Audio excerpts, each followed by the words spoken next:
সিরাজগঞ্জের চান্দাইগোনা হাটে বিক্রিত হাঁসগুলো তোলা হচ্ছে। এখানে বেজিং হাঁস আমরা দেখতে পাচ্ছি।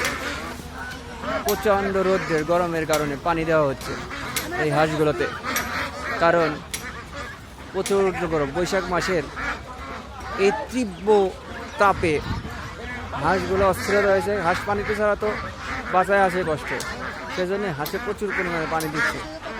এটা ওটা বেজিং হাঁস, আর উপরে তুলেছে রাজহাঁস। অনেক সব ঢাকায় চলে যাবে হাঁসগুলো। সিরাজগঞ্জের এই ঐতিহ্যবাহী চান্দাইগোনা হাট থেকে বলছি। এই চান্দাইগোনা হাটে প্রচুর পরিমাণে হাঁস বিক্রয় হয়ে থাকে। রাজহাঁস, বেজিং হাঁস, চীনা হাঁস।